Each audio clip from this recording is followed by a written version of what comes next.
One of the biggest things that I find is that most athletes, they're getting enough protein in, but they're just not getting enough carbohydrate in. And it all comes back to this fear of carbohydrate. Carb phobia is really, it's really prevalent in athletes. What I usually say to parents if they have some negative view on the sugar behind that, I say, well, we're looking at this as a performance tool.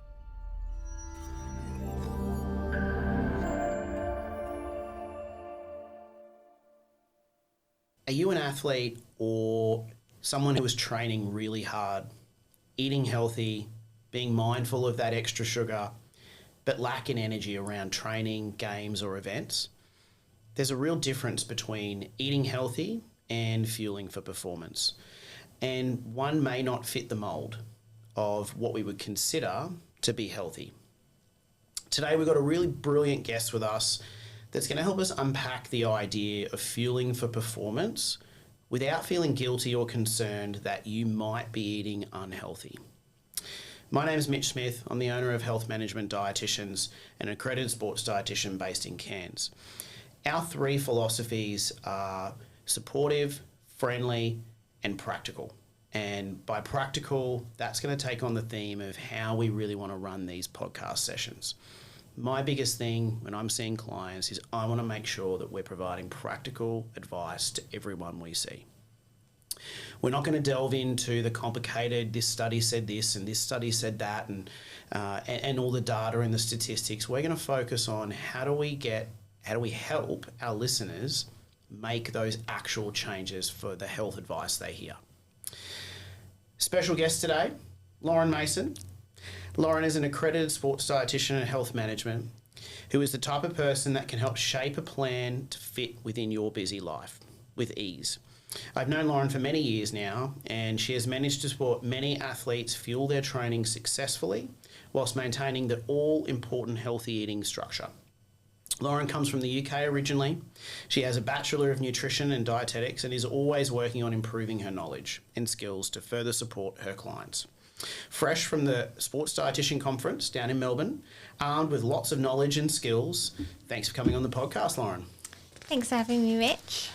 So this is an interesting topic, and I think about, a good example that I can think of would be is if I'm doing a presentation to maybe a group of swimmers, 13 to 17 years old, and we talk about fueling for performance and obviously some of the foods that we might recommend for that. Some of the looks on some parents can be like almost like shock and horror that we might recommend, some lollies before a race or, recommend, a sports drink in certain situations. Do you notice this as well? And is there any stigma that you've noticed? Yeah, absolutely. Like there's a client that I can think of that I had, and he was a health professional and he was actually an ultramarathon runner.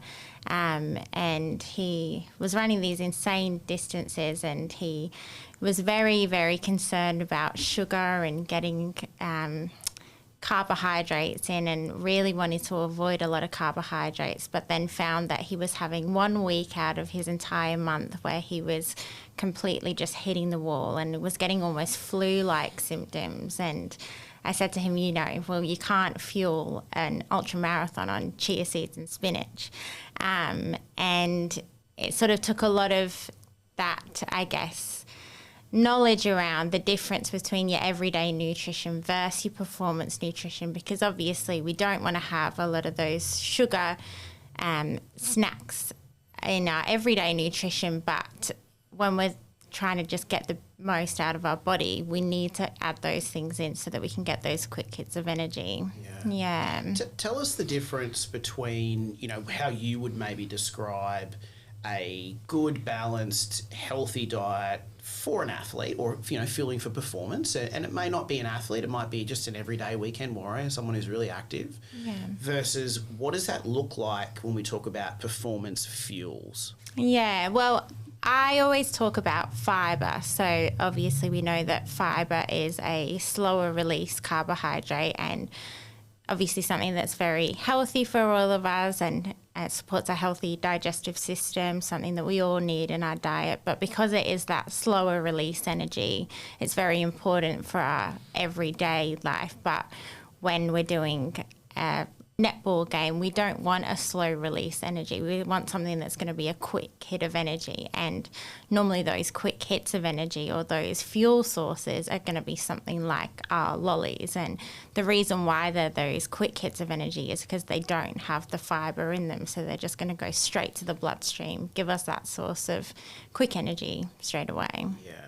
Kind of like, I think sometimes like a really good analogy is almost like rocket fuel. Yeah, absolutely. You talk to clients and, you know, they might have a fairly good diet, but, you know, when they go to those game times or, you know, those events and they just feel like they don't have that top gear. Yeah, definitely. Yeah. And so, you know, if you would describe what, you know, a healthy diet looks like for an athlete, what does that look like?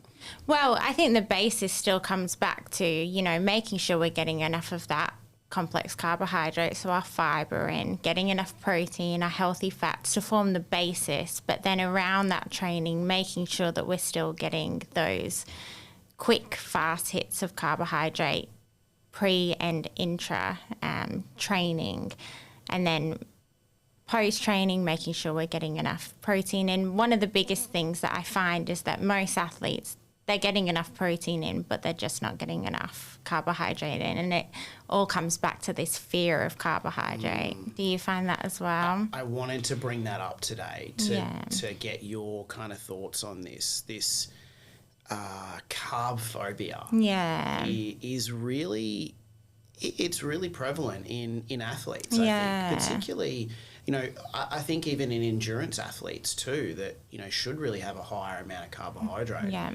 Are you finding that there's this fear around carbohydrate if you're recommending that? Yeah, absolutely. And then I've had a lot of clients that want to be more fat adapted. And as we know, fat is a slower release energy source, so not going to be as beneficial. I actually did have a client and she was a power lifter, and her GP had recommended that she go on a ketogenic diet. So she'd been my client for quite some time, and then she had dropped off for a little while. And then when she came back, she had said, oh, you know, my GP's been telling me to follow a ketogenic diet.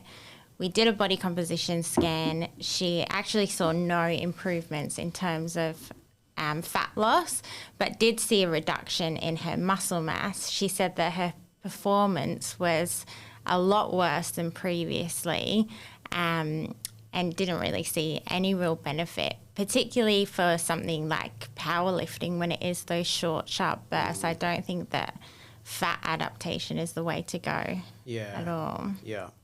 So, all right, let's maybe get real specific here, right? Mm-hmm. So we've got a 15-year-old swimmer who is training 8 sessions a week. Mm-hmm. You know, obviously going to school, you know, all of the other curricular things that that occur around that age. How do we structure that person's diet to be really fueling, obviously, their training? Mm-hmm. And then how do we flip that to like a carnivore nutrition in terms of what does that look like? So let's talk about how we might structure their everyday eating around like a morning and afternoon training, and what we might do, you know, approximately during the day.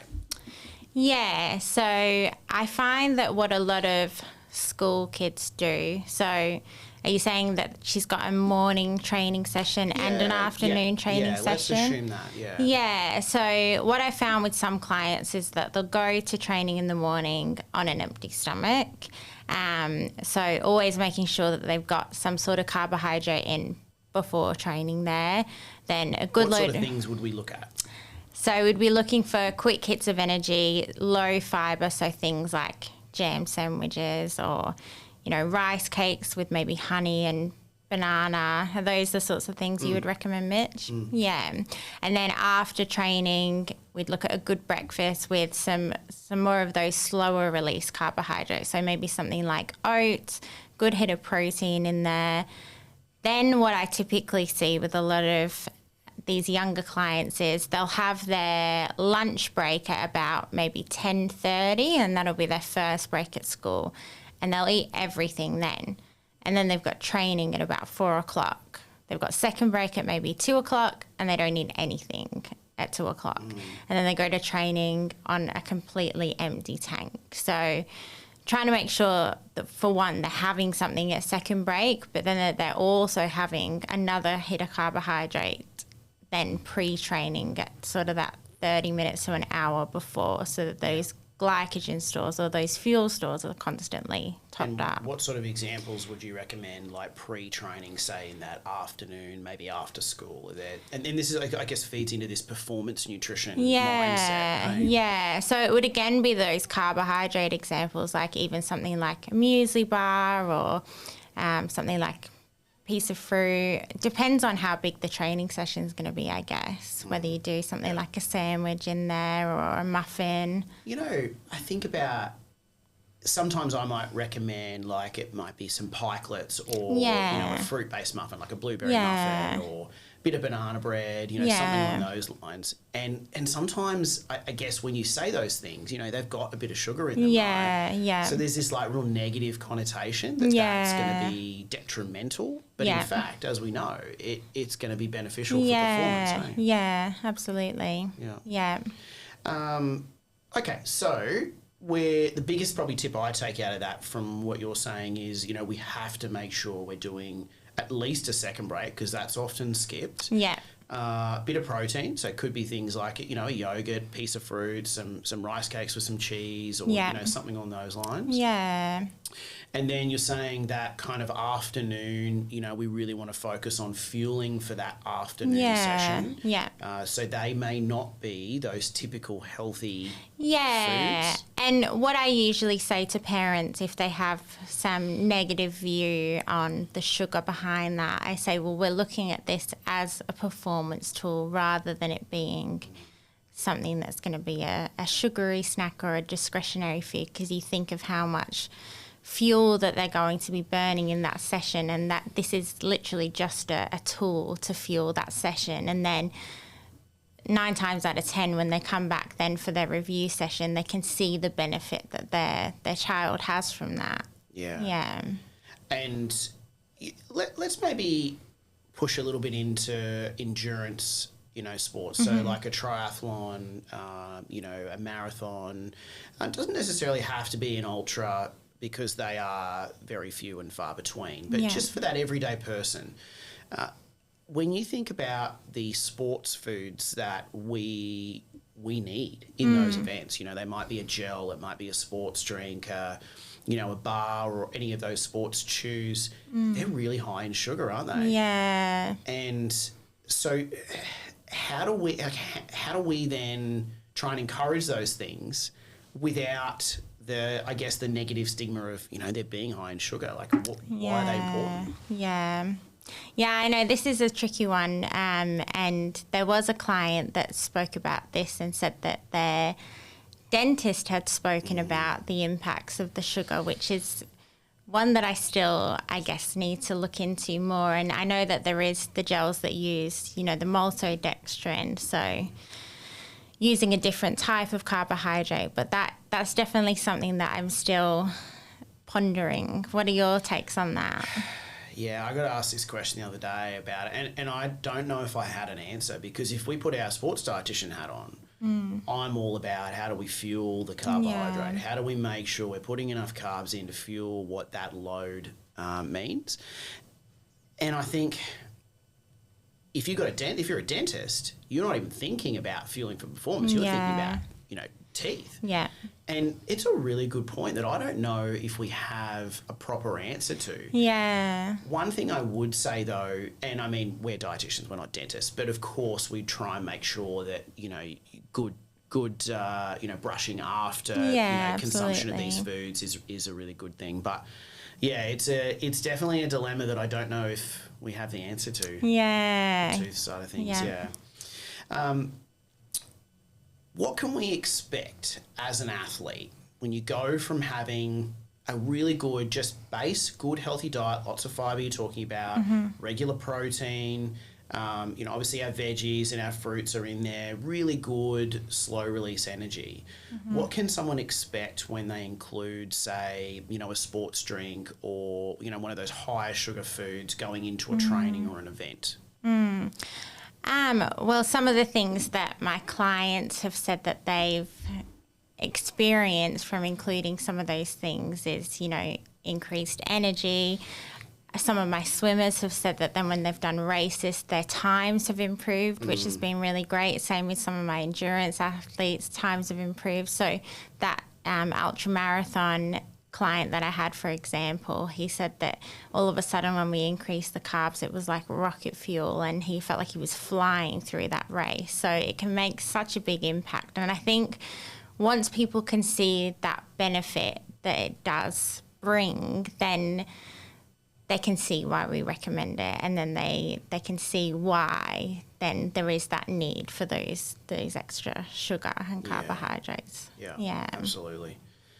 Well, Lauren, very insightful, and I think it's one of those things that is really hard to navigate. I think particularly with adolescents, teenagers, because of we always want to be as healthy as we possibly can, but I think it's bringing light to a topic that sometimes is a little bit miscommunicated because of the stigma around the sugar element. Yeah, and I absolutely. think that we've tried to help unpack that a little bit, and there is a time and a place for those foods. And I think even sports drink fits that exact profile as well. I'm not scared in recommending that at all, and I know you're not either. Yeah. So, all right, thanks for your time, Lauren. Appreciate it. Very insightful, and we will definitely have you on again. Perfect. Thanks for having me, Mitch. Thanks.